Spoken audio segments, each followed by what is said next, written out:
하나님 말씀 요한복음 20장 19절부터 23장까지입니다. 주보가 잘못 나갔네요. 요한복음 20장입니다. 요한복음 20장 19절에서 23절까지 하나님 말씀 받듯이 자리에서 일어나 주시기 바랍니다. 하나님 말씀이 이러합니다.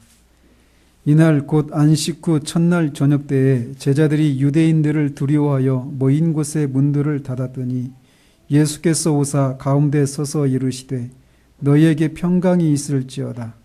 이 말씀을 하시고 손과 옆구리를 보이시니 제자들이 주를 보고 기뻐하더라.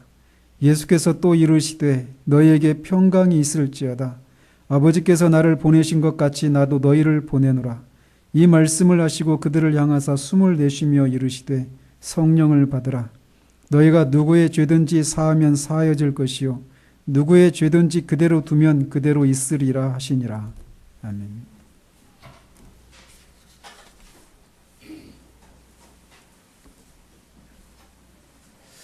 네, 오늘은 부활주일입니다. 우리가 부활주일이면 부활하신 날에 주님의 행적에 대해서 기록하고 있는 이 요한복음 20장을 살펴보고 있었습니다. 지난해에는 제가 건너뛰었는데 오늘은 다시 2년 전에 살핀 그 본문에 이어서 부활하신 주님이 마리아를 만나고 그녀에게 그 명하셨던 내용을 살폈던 것에 이어서 오늘은 제자들에게 나타나신 사건을 다루고 있는 본문을 살펴보도록 합니다. 요한은 이 사건이 이날 곧 안식 후 첫날 저녁에 있었던 일이라고 전하고 있습니다. 원어로 보면, 원어를 이렇게 직역해 보면 때는 일주일의 첫날인 바로 같은 날 저녁에 이렇게 되어 있습니다. 즉 막달라 마리아에게 나타나셨던 바로 그날 저녁에 일어난 일이라는 거죠. 제자들이 유대인이 두려워서 문을 닫고 있었는데 주님이 그 제자들에게 나타나신 것입니다.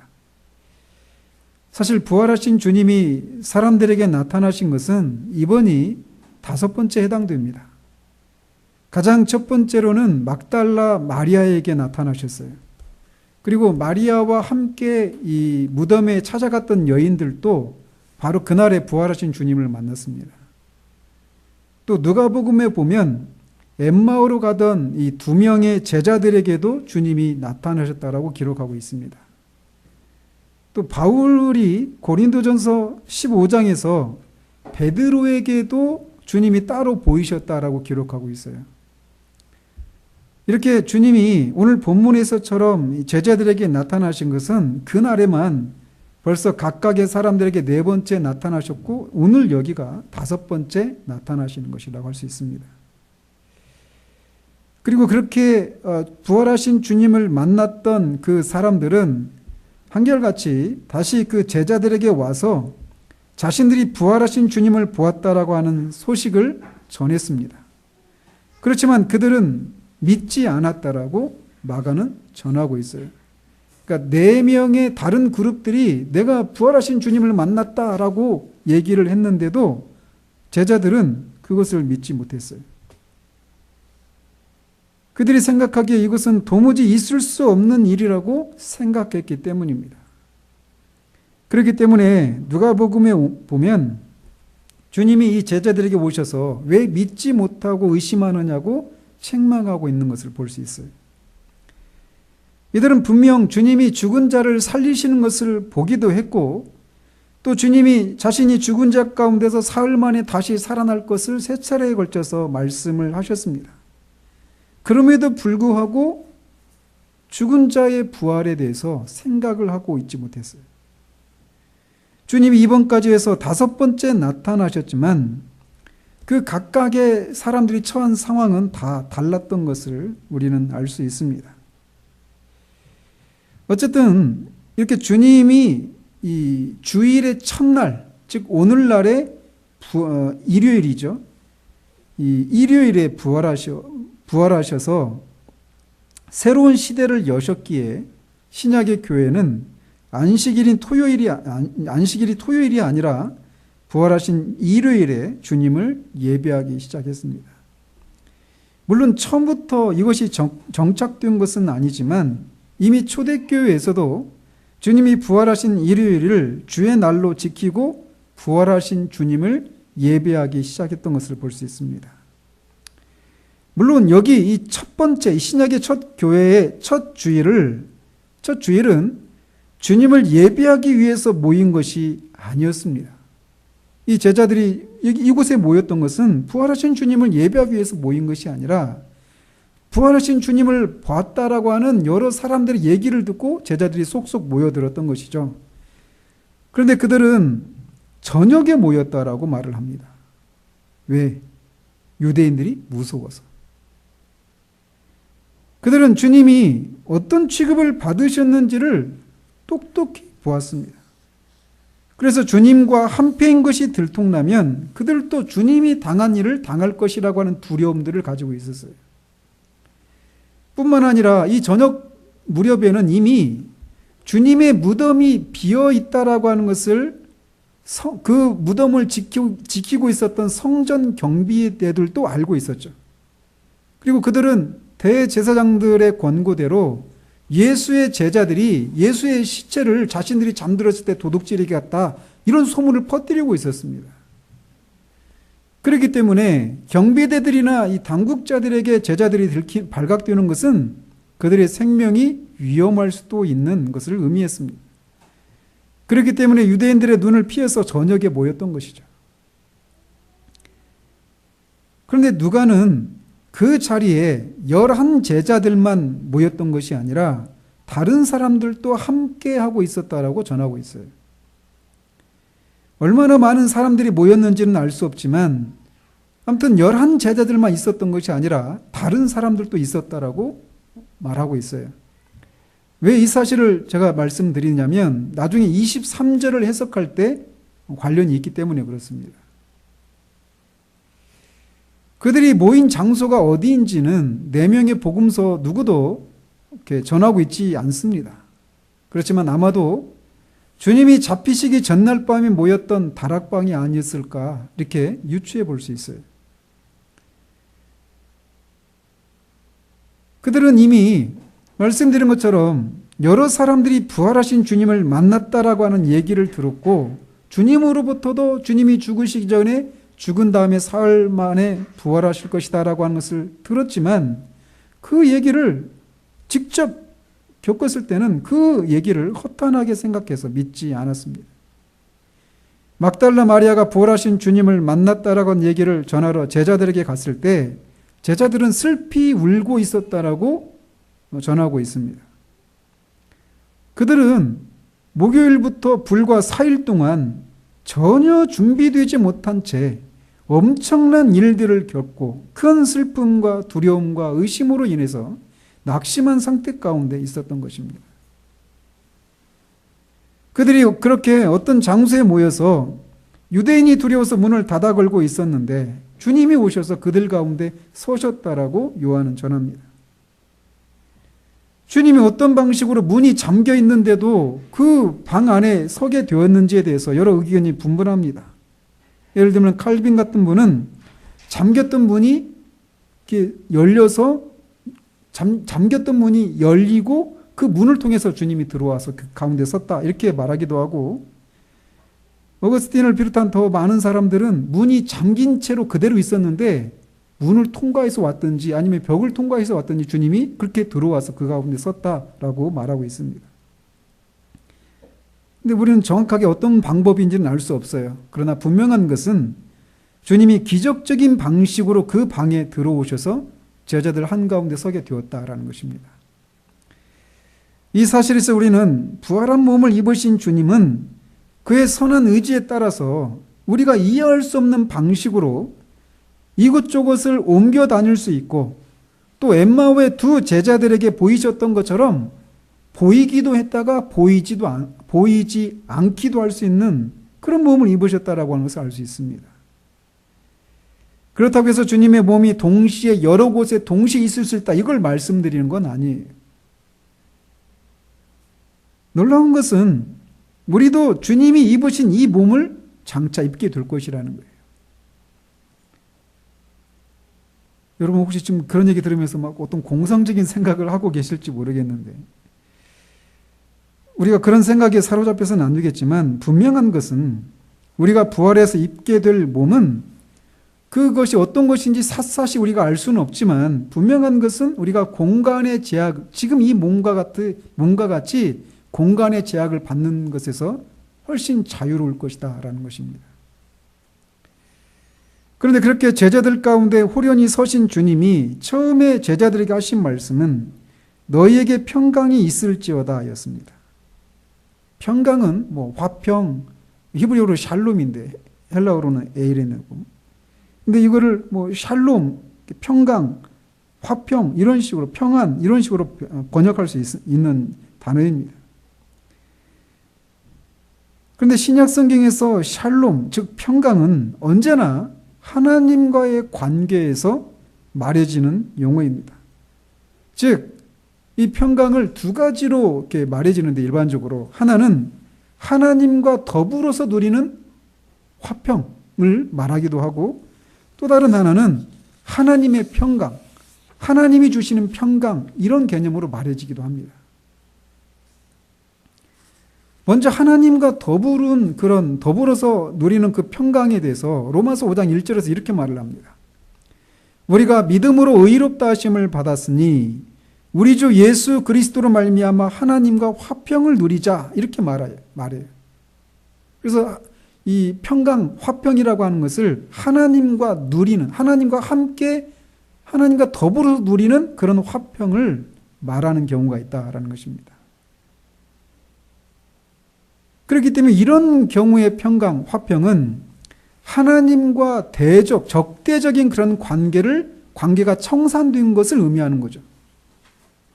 다른 말로 해서 우리가 하나님과 화평을 누리기 전의 상태는 하나님과 적대적인 관계에 있었다라고 하는 것을 의미합니다. 하나님은 우리의 죄를 인해서 우리를 향해 진노하고 계셔요. 그리고 우리는 하나님을 마음에 두기 싫어하고 하나님을 미워합니다. 그래서 하나님과 우리 사이에는 적대적인 관계가 있었어요. 그런데 이 적대적인 관계가 청산된 상태, 이게 평강이라는 거예요. 그 평강이 너희에게 있기를 바란다, 이렇게 말씀하신 것, 너희에게 있을지어다라고 말씀하신 것이라고 할 수 있다는 것이죠. 그런데 이렇게 하나님과 더불어 누리는 평강이 있기 위해서는 우리 주 예수 그리스도께서 십자가에서 우리의 죄를 지시고 우리를 대신해서 하나님의 진노를 받으시는 것을 통해서 이루어진다라는 겁니다. 주님은 십자가에서 우리를 대신해서 영원한 지옥의 형벌을 받으셨어요. 그 사실을 믿을 때 우리는 하나님으로부터 의롭다 여김을 받을 수 있습니다. 그리고 우리가 믿음으로 의롭다함을 받은 결과가 뭐냐? 하나님과 더불어서 화평을 이루게 된다라는 겁니다. 그것이 바로 하나님과 더불어서 누리는 평강이에요. 그리고 그것이 가능한 유일한 길은 우리 주 예수 그리스도의 십자가의 죽으심과 다시 살아나심입니다. 그 평강이 있을지어다라고 먼저 말씀하신 것이다라고 할 수 있죠. 그런데 평강은 앞에서도 말씀드린 것처럼 하나님과 더불어서 누리는 화평만을 의미하지 않고 하나님이 주시는 하나님의 평강을 의미하기도 합니다. 사도 바울은 빌립보서 4장 6절 7절에서 아무것도 염려하지 말고 오직 모든 일에 기도와 간구로 너희 구할 것을 아리라. 그리하면 모든 지각에 뛰어난 하나님의 평강이 그리스도 예수 안에서 너희 마음과 생각을 지키시리라 라고 말하면서 하나님의 평강을 말하고 있습니다. 이것은 하나님이 주시는 평강을 의미해요. 그래서 어떤 상황에서도 요동하지 않고 근심하지 않고 두려워하지 않을 수 있는 그 모든 환경을 뛰어넘는 그 마음의 평정의 상태, 이거를 하나님이 주시는 평강, 이렇게 말하기도 한다라는 것입니다. 그런데 이 두 가지는 하나님과 더불어 누리는 화평, 그리고 하나님이 주시는 하나님의 화평, 평강, 이것은 서로 연결되어 있다는 것입니다.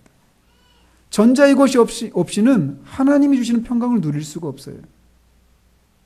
또 전자의 것이 있다 하더라도 하나님이 주시는 그 평강을 자동적으로 누리게 되는 건 아니라는 것입니다. 이렇게 주님은 제자들에게 평강이 있을지어다 라고 하는 이 말씀을 하셨는데, 이 말씀은 당시 제자들이 처한 상황을 생각할 때 가장 적절하고 가장 위로와 용기가 되는 말씀이라고 할 수 있습니다. 제자들은 지난 며칠 동안 말할 수 없이 혼란스럽고 충격적인 날들을 보냈습니다.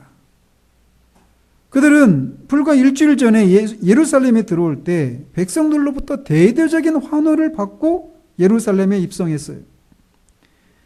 백성들이 주님을 정치적인 메시아로 예루살렘에 들어오는 것으로 생각하면서 그렇게 대대적인 환호를 했던 것처럼 제자들도 같은 생각을 가지고 있었죠. 그런데 어째 돌아가는 상황인지 주님을 향한 당국자들의 적대감이 점점 커져갔습니다. 그리고 목요일 밤에는 주님이 이제 곧 떠나실 때가 되었고 너희들이 잠시 나를 보지 못할 것이다라고 하는 말씀을 하셨어요. 그 말씀을 들었을 때 제자들이 다 두려워했습니다. 주님은 모든 제자들이 자신을 버릴 것이라고 하셨는데 모든 자신들은 결코 주님을 버리지 않을 것이라고 대답했습니다. 특별히 베드로는 더욱 호언장담하면서 다른 사람은 주님을 버려도 나는 주님이 죽는 데까지 따라가겠다라고 그렇게 장담했었습니다. 그게 목요일날 저녁에 있었던 일이에요. 그리고 겟세마네 동산에 올라가셔서 주님이 땀이 피가 되도록 그렇게 기도하신 후에 가룟 유다를 앞세워서 사람들이 주님을 잡으러 왔을 때 제자들은 뿔뿔이 도망쳐 버렸습니다. 베드로는 주님의 재판을 받는 곳까지 따라오긴 했지만 결국은 3번 주님을 모른다라고 부인하고 말았어요. 그래서 그들은 그 길로 아마 예루살렘 밖으로 최대한 주님으로부터 먼 곳으로 도망쳤을 것입니다. 주님은 그렇게 잡히신 주님은 사내들인 공의와 빌라도에게 재판을 받으시더니 너무나 신속하게 십자가형에 처해지고 말았습니다. 그것은 제자들의 입장에서는 너무나 갑작스러운 일이었어요. 불과 며칠 전에 예수님을 호산나 다윗의 자손으로 오시는 이여라고 찬송했던 무리들이 이번에는 폭도로 변해서 주님을 십자가에 못 박으라고 소리치고 결국 그렇게 황망하게 주님은 십자가에 달려 죽으시고 무덤에 갇히시고 말았습니다. 십자가에 달리신 주님을 지켜본 사람은 제자 중에 사도 요한밖에 없었어요. 그러나 그래도 처음에는 도망갔다가 다시 돌아온 것이죠. 그렇게 주님이 십자가에 죽으셨을 때 그들의 믿음도 함께 죽어버렸습니다. 또한 그들의 소망도 주님이 죽으실 때 함께 죽어버리고 말았어요. 오직 주님을 향한 사랑만 겨우 남았지만 그것도 유대인들에 대한 두려움 때문에 주님을 향한 사랑을 온전히 표현하지 못한 상태 가운데 제자들이 있었던 것이죠. 주님을 홀로 있게 하고 도망쳐야만 했던 자신들의 무기력과 용기 없음에 대한 후회와 주님을 향한 죄송함, 잡히면 죽을지도 모른다라고 하는 두려움, 따르던 주님이 죽으신 것에서 오는 그들의 믿음과 소망이 죽음으로 인해서 깊은 의심과 절망, 그로 인한 깊은 슬픔, 이것들이 제자들이 직면한 상황이었습니다. 그들은 지극히 짧은 기간 동안 극도의 환호와 흥분을 맛보았다가 숨 돌릴 틈도 없이 정반대로 깊은 슬픔과 두려움과 의심으로 인한 깊은 절망의 나락을 경험해야만 했습니다. 그야말로 정신이 없이 격동의 시간들을 보내고 있었어요. 그런데 그날 아침에 무덤에 갔었던 사람들이 주님의 무덤이 비어 있다라고 얘기를 들었을 때 그들의 두려움과 슬픔은 더 커졌습니다. 그러더니 주님이 다시 살아나셨다라고 하는 그 몇몇 사람들이 사람들의 그 말을 들었을 때 그들의 혼란은 극에 달했습니다. 즉 그들은 요 며칠간에 벌어진 일들과 무엇보다도 그날 하루 동안에 주님이 다시 살아나셨다는 말을 들으면서 극한 동요와 혼란과 두려움과 절망을 교차적으로 맛보고 있었던 것입니다. 그런데 바로 그 순간에 부활하신 주님이 그들 가운데 서서 너희에게 평강이 있을지어다라고 말씀하신 거예요. 이 말씀은 그들이 주님을 향해서 저지른 그런 죄와 실패에 대해서 주님이 모두 용서하셨다라고 하는 것을 원전은 의미합니다. 용서받지 못한 사람은 절대로 하나님의 평강을 누릴 수가 없어요. 그런데 주님이 너에게 평강이 있을지어다 이렇게 말씀하시는 것을 통해 자신이 죽으시고 다시 평강을 누릴 수 있게 된 거예요. 제자들에게 이 하나님의 평강이 필요했던 것처럼 우리에게도 주님이 주시는 평강이 필요합니다. 우리는 이 땅의 삶을 살아가면서 사랑하는 사람들을 갑작스럽게 떠나보내거나 불의의 사고를 당하거나 갑자기 직장을 잃어버리거나 사랑하는 사람과 이별을 경험하게 되거나 갑작스럽게 경제적인 어려움을 겪거나 건강을 잃어버리거나 미래에 대해서 갑자기 불안함을 느끼는 것과 같은 그런 다양한 이유들로 인해서 근심과 두려움과 염려에 사로잡히는 경우들이 많습니다. 이런 것들은 우리를 제자들처럼 이렇게 혼란과 동요 가운데 또 두려움 가운데 빠뜨리는 것들입니다. 그러나 그런 것들 속에서 주님은 우리에게 평강할지어다라고 말씀하십니다. 주님은 우리에게 이런 요동하는 상황 속에서도 하나님의 평강을 주실 수 있는 분이십니다. 주님은 제자들에게 평강이 있을지어다라고 하신 후에 손과 옆구리를 보이셨습니다. 누가는 내 손과 발을 보고 나인 줄 알라. 또 나를 만져보라.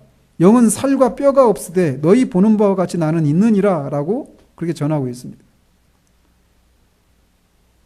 제자들은 거기에 갑자기 나타난 예수님이 유령인가 생각했거든요. 주님이 말씀하신 손과 옆구리는 목과 창으로 찔려 생긴 상처를 가리킵니다. 이 말씀으로 보아 주님은 부활하신 후에도 주님의 손과 발, 옆구리에는 목과 창에 찔린 상처가 그대로 있었다라고 하는 것을 알 수 있습니다. 그런데 이 사실에 대해서 어떤 분들은 이런 상처들은 일시적으로 보인 것이다라는 거예요. 라고 주장합니다. 즉 주님의 몸은 영광스러운 부활의 몸이기 때문에 그런 상처가 있는 몸일 수가 없다. 이렇게 주장을 해요. 그렇지만 또 많은 분들은 주님이 천국에서도 우리가 다시 주님이 오실 때에도 주님의 몸에는 그 손과 발과 옆구리에는 여전히 목과 창에 찔린 상처가 그대로 있을 것이라고 말을 합니다. 왜냐하면 전쟁에서 승리한 영웅들의 그 몸에 얼굴에 나타난 그 상처들은 그의 명예와 영광의 흔적이 되기도 하기 때문이죠. 그래서 영광 중에 계신 주님도 여전히 상처를 가지고 계실 것이다라고 주장합니다. 그렇기 때문에 사도 요한은 계시록에서 천상에 계신 주님을 가리켜서 일찍 죽임을 당한 것 같은 어린 양이라고 묘사하고 있는 것이죠. 이에 제자들은 비로소 주님이 정말 다시 살아나셨다라고 하는 것을 확신하고 기뻐했다라고 요한은 전합니다.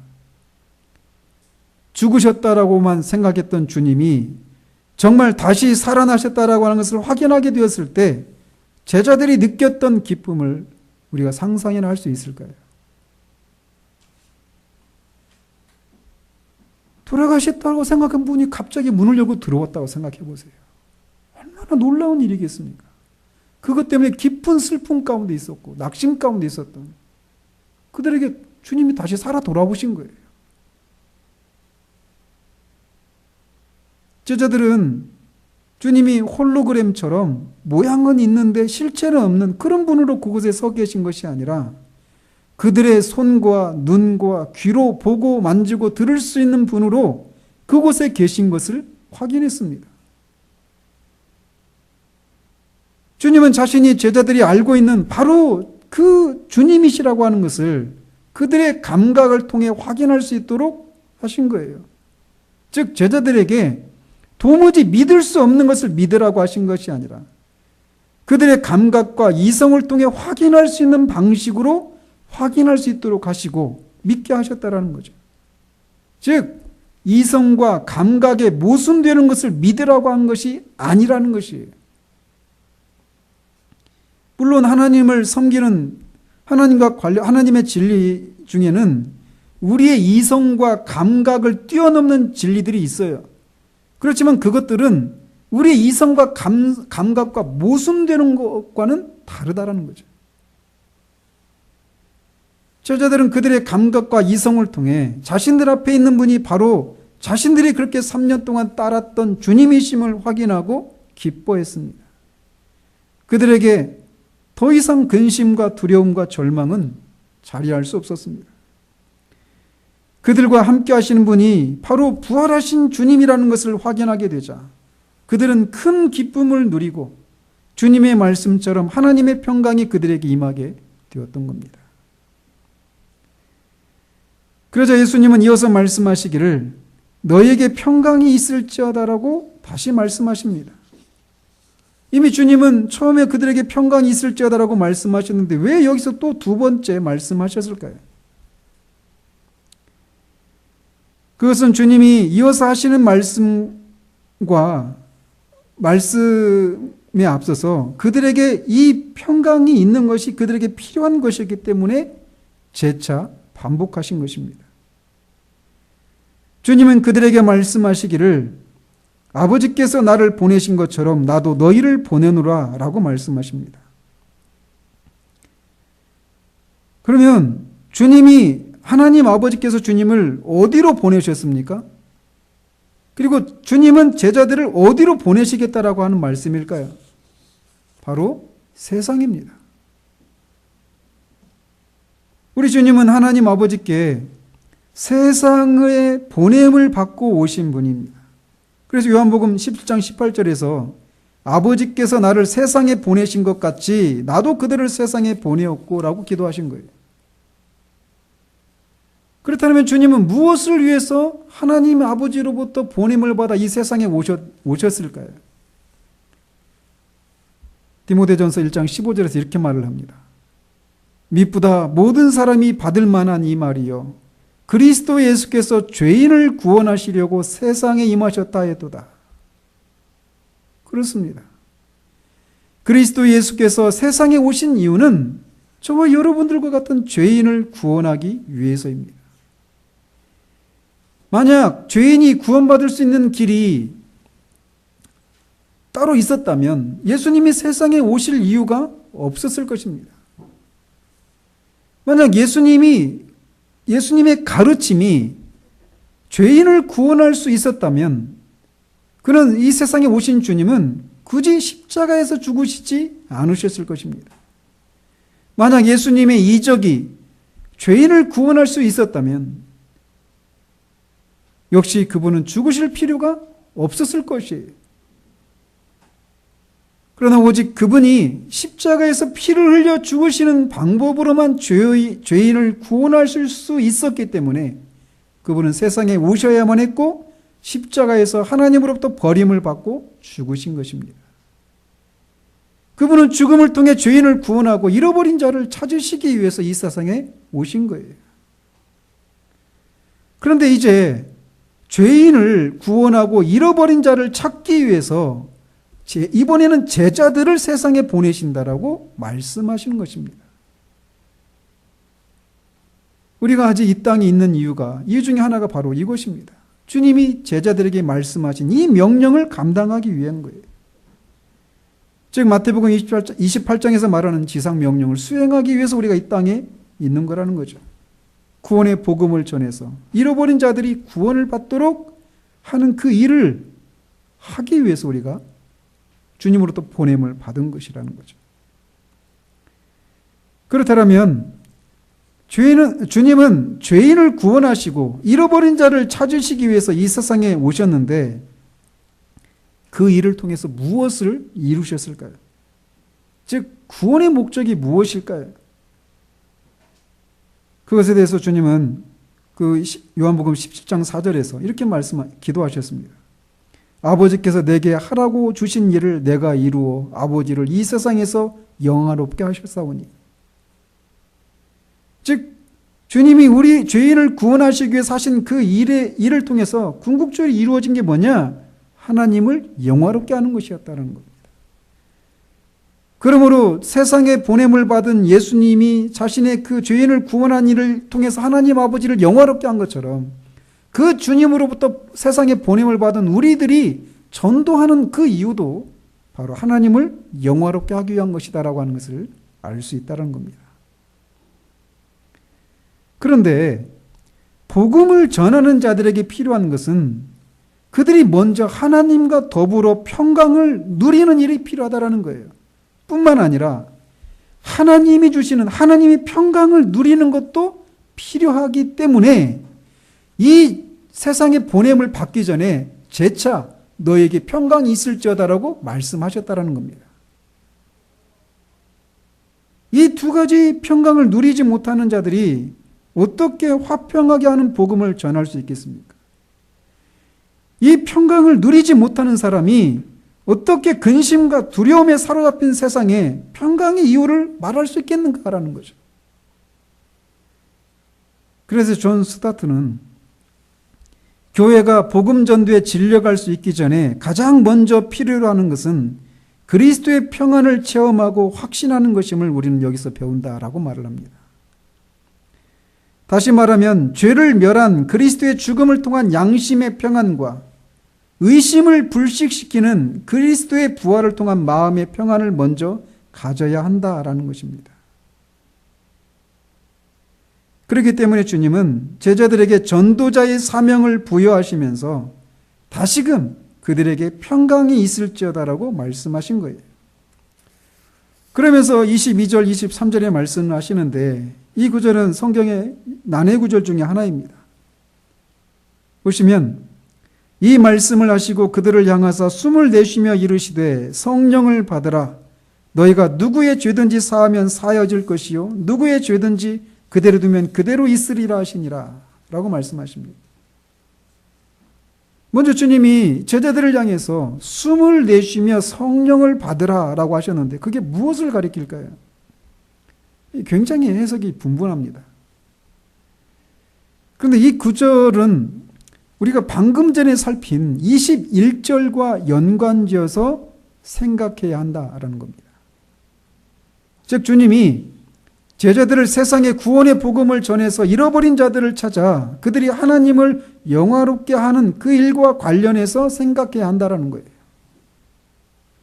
즉 주님은 제자들에게 세상에서 복음을 전하는 것과 관련해서 그들이 평강이 필요하고 뿐만 아니라 그것을 위해서는 성령을 받는 일도 필요하다라는 것을 말씀하고 계시다라는 거죠.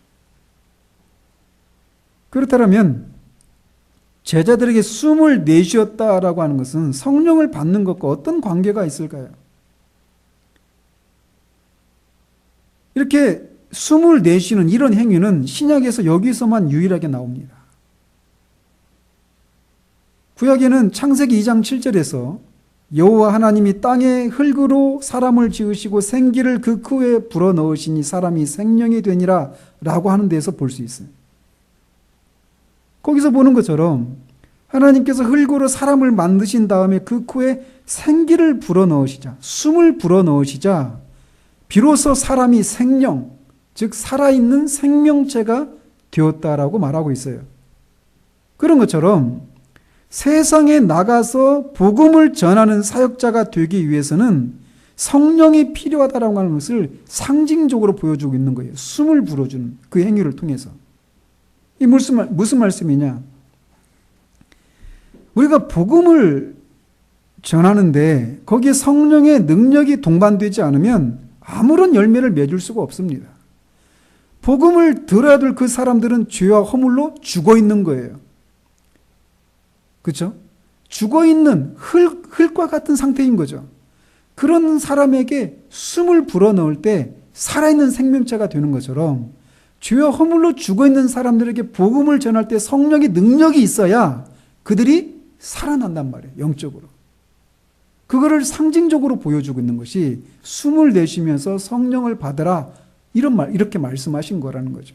그것도 세상에 복음을 전하러 보내는 그 말씀을 하신 후에 이렇게 말씀하고 있어서 이 숨을 내쉬며 성령을 받으라 이것은 복음 전도와 관련해서 성령의 능력이 필요하다라고 하는 것을 상징적으로 보여주고 있는 것이다. 이렇게 해석하는 것이 가장 적합하다는 겁니다. 그런데 단지 그 이유만이 아니라 또 다른 이유로도 그렇게 하셨다라고 라일은 말합니다. 즉 이들은 대부분이 장차 사도로서 복음을 전할 사람들이었습니다. 물론 다른 사람들도 있었지만 말이죠. 그런데 알다시피 이들은 주님을 부인한 사람도 있고 주님을 모두 버리고 도망친 전력이 있었던 사람들이었어요. 어떤 의미에서 그들은 사도로서의 자격을 잃어버린 것과 같은 일을 한 사람들이죠. 그런 그들에게 주님은 숨을 불어넣으심으로 사도들의 마음에 생명을 소성시켜주고 있는 거라는 거죠.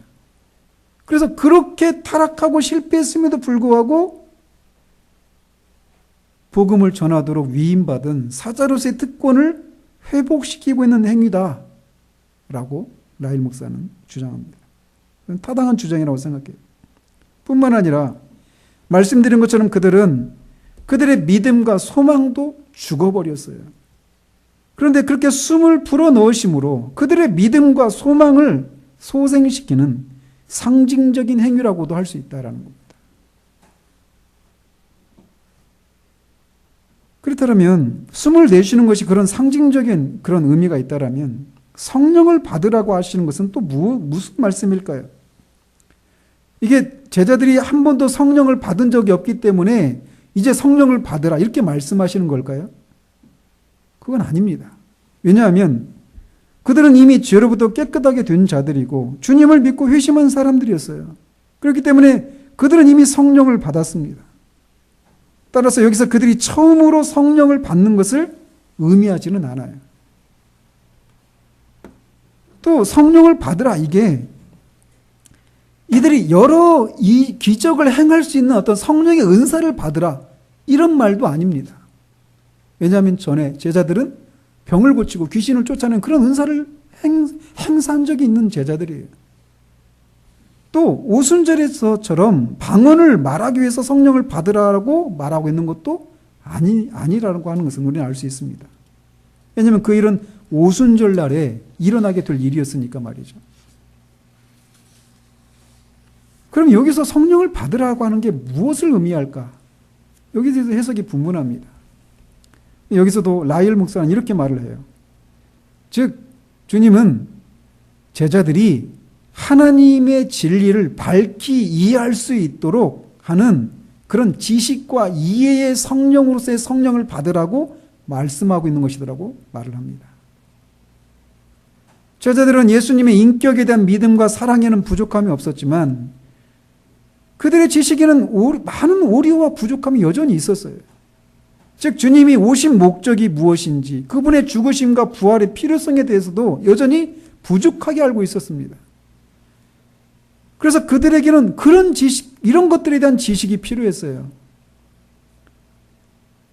따라서 성령을 받으라 이 얘기는 주님이 여기 이 자리에 오기 전에 몇 시간 전에 엠마오로 가던 두 제자에게 모세와 모든 선지자의 글로 시작하여 모든 성경에 쓴 바 자기에 관한 것을 자세히 설명하셨던 것처럼 성령께서 하나님의 진리에 대한 빛과 이해를 그들에게 더해 주시도록 성령을 받으라고 말씀하신 것이다라고 할 수 있다는 거죠.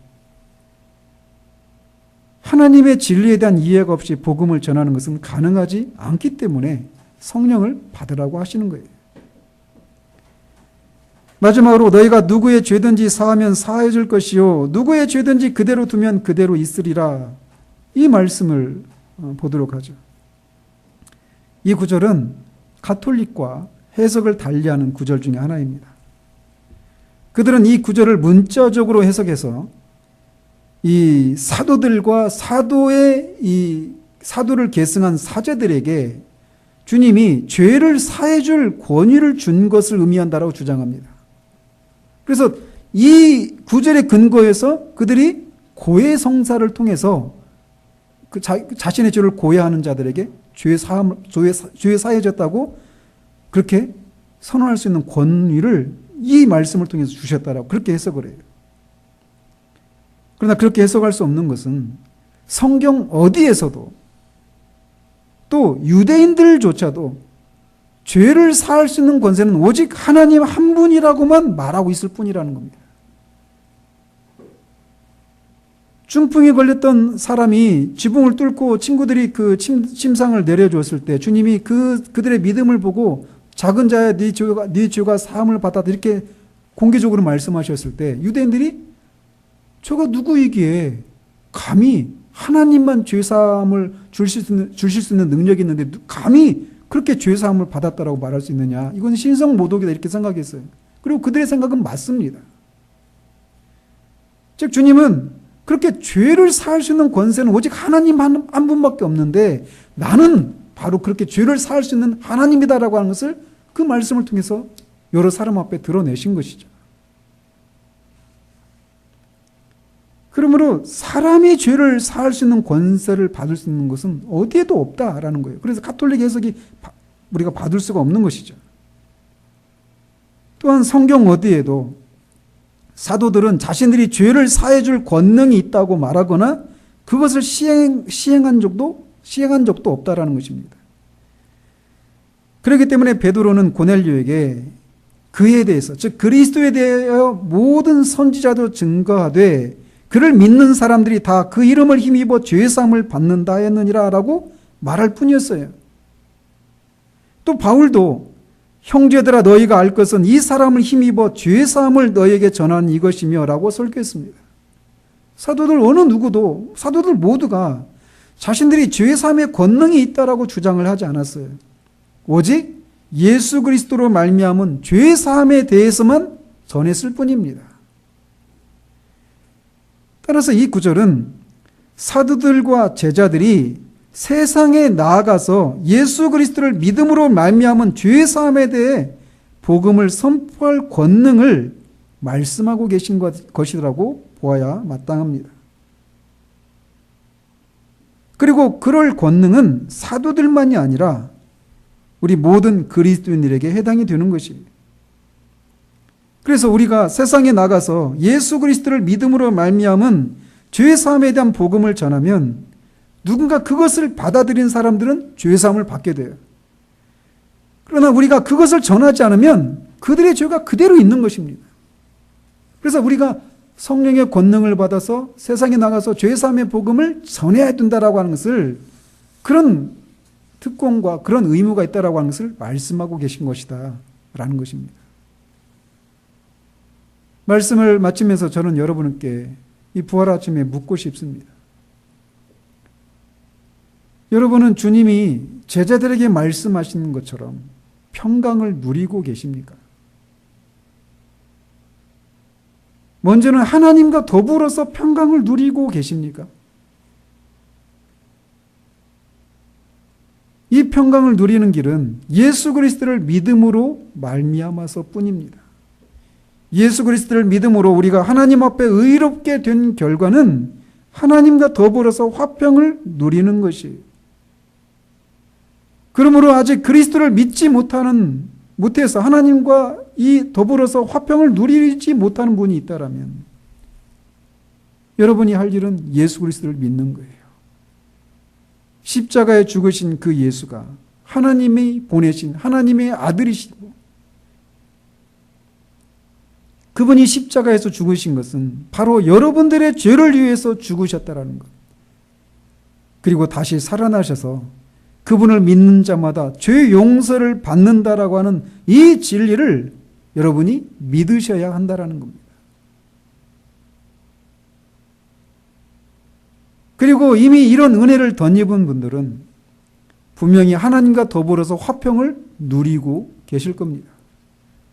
그러나 이 화평은 한 번 우리에게 주어진 것으로 자동적으로 계속해서 하나님과 더불어서 우리가 화평을 누릴 수 있도록 하는 것이 아닙니다. 즉 예수 그리스도의 죽으심과 다시 사심을 통해 이루어진 그 일들을 계속해서 우리에게 적용하는 일이 일어나지 않으면 우리는 하나님과 더불어서 화평을 지속적으로 누리지 못한다라는 것이에요. 그래서 여러분의 양심과 사탄이 여러분을 송사하고 참수할 때마다 예수 그리스도께서 십자가에 죽으시고 다시 살아나심을 이루신 일들을 여러분의 영혼에게 지속적으로 적용해서 하나님과 더불어서 화평을 누리는 일이 있어야 한다라는 것입니다. 또 여러분은 하나님이 주시는 평강을 누리고 계십니까? 여러분은 염려와 근심과 두려움과 의심과 절망과 슬픔 가운데 사로잡혀 계시지는 않으십니까? 경제적인 어려움이나 건강이나 자녀들에 대한 문제로 하나님이 주시는 평강을 잃어버린 것은 아닌지 묻고 싶습니다. 여러분들의 얼굴은 하나님의 평강을 누리고 있다라고 하는 것을 충분히 드러내고 있습니까? 아니면 수심과 근심과 두려움에 차 있는 모습은 아닌지 묻고 싶습니다. 마틴 루터가 종교개혁을 진행하는 중에 교황세로부터 거대한 반대에 부딪혀서 죽음의 위기를 맞이합니다. 그리고 그것이 그로 하여금 깊은 시름에 잠기게 만들었어요. 이불을 뒤집어 쓰고 막 그런 근심과 수심에 가득 차서 그렇게 보냈습니다. 그런데 어느 날 밖에서 자기 아내, 루터의 아내 카트리나가 상복을 입고 막 통곡하는 거예요. 루터가 물었습니다. 왜 누가 죽었냐?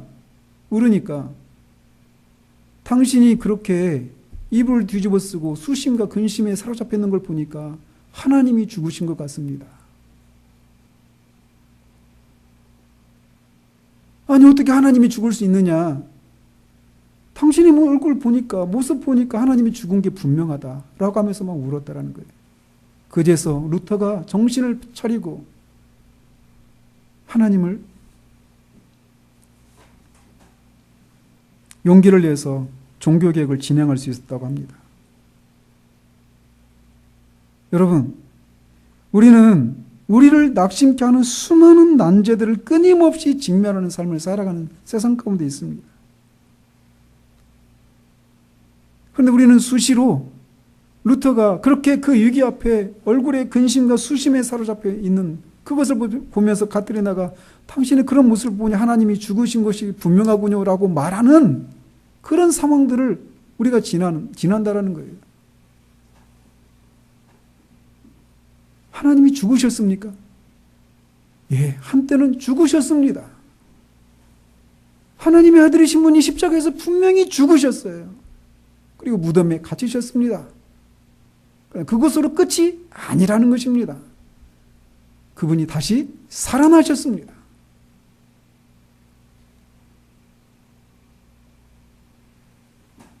그는 한때 저와 여러분의 죄를 위해서 죽으셨지만 다시 살아나셨어요. 죽음의 권세를 깨뜨리시고 다시 살아나셨습니다. 하늘과 땅 위의 모든 권세를 가지시게 되었고 우리를 과부와 고아처럼 버려두지 않으신다라고 말씀하셨습니다. 그런 주님이 두려움과 의심과 낙심에 사로잡혔는 제자들에게 너에게 평강이 있을지어다라고 명령하십니다. 이건 기원이 아닙니다. 명령입니다. 왜요? 그분은 그렇게 하실 수 있는 분이시기 때문에 그렇습니다.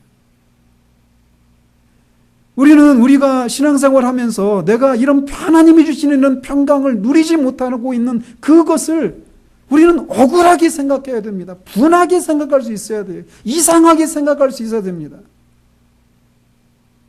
그런 모습은 하나님이 죽은 것처럼 보이는 것이란 말이죠. 그러나 우리 주님은 살아계십니다.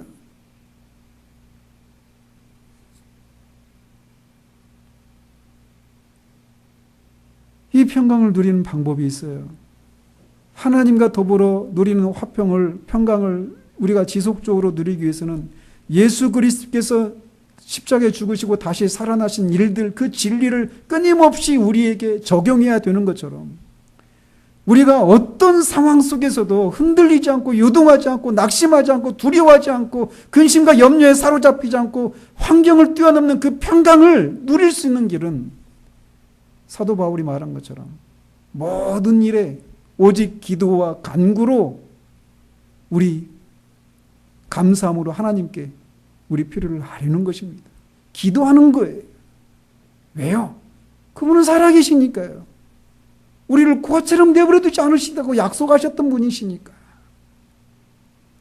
이 부활의 아침에 우리가 세상으로 하나님은 우리를 보내셨습니다. 주님은 보내셨어요. 그것을 위해서 우리에게 가장 필요한 것이 무엇이냐? 하나님과 더불어서 화평을 누리는 것입니다. 하나님이 주시는 평강을 누리는 거예요. 그것이 없는 것을 정말 분하게 생각할 수 있는 우리들이기를 바라요. 주님이 말씀하신 것처럼 너희에게 평강이 있을지어다. 그것이 우리들에게 일어나기를, 이루어지기를 우리 주님 이름으로 축원드립니다. 기도하겠습니다. 하나님 아버지, 이 제자들 믿음도 소망도 죽어버리고 자신들이 주님을 향해서 저지른 그 죄와 실패와 또 자신을 둘러싸고 있는 유대인들의 그 적대감과 주님이 죽으시고 무덤에 갇히셨다라고 하는 그 현실이 주는 공황 상태와도 같은 그 절망스러움. 그래서 그들의 믿음은 죽어버렸고 그들의 소망도 죽어버렸습니다. 어떻게 할 수가 없는 자포자기의 심령. 그것이 제자들이 처했던 상황이었습니다. 그런 제자들 가운데 주님이 호련히 나타나셔서 너희에게 평강이 있을지어다라고 말씀하십니다. 주님이 그렇게 말씀하실 수 있는 것은 자신의 죽으심과 다시 사심을 통해 하나님과 적대관계에 있었던 그 적대관계를 청산하셨기에 우리가 하나님과 더불어 평강을 누릴 수 있게 되었고, 그 다시 살아나신 주님이 우리에게 모든 기도와 간구로 감사함으로 우리의 필요를 아뢰 때 하나님이 우리의 지갑과 마음을 지키시는 하나님의 평강을 우리에게 허락해 주신다라고 하는 약속의 말씀이 우리에게 있기 때문입니다. 하나님이 부활의 계절에 우리가 이 세상에서 마치 하나님이 죽은 상태로 있는 것 같이 염려와 근심과 두려움과 슬픔과 낙심에 아무런 소망 없는 상태 가운데 그렇게 살아가는 우리들이 아니라 모든 상황에 영향을 받지 않는 도무지 평강을 누릴 수 없는 상황 가운데서도 평강을 누리는 그런 우리들의 모습을 통해 너희들 안에 있는 그 평강의 이유가 무엇인지를 물으러 오는 그런 삶을 살아가기를 소망함이 우리 가운데 있기를 소원합니다. 그것을 누리지 못하는 것을 분하게 여길 수 있는 그런 우리들이기를 원합니다. 그래서 정말 주님이 다시 살아나신 주님이 제자들에게 너에게 평강이 있을지어다 라고 말씀하신 그것이 우리 모두에게 해당될 수 있도록 주님 도우시기를 원합니다. 예수 그리스도 이름으로 기도합니다. 아멘.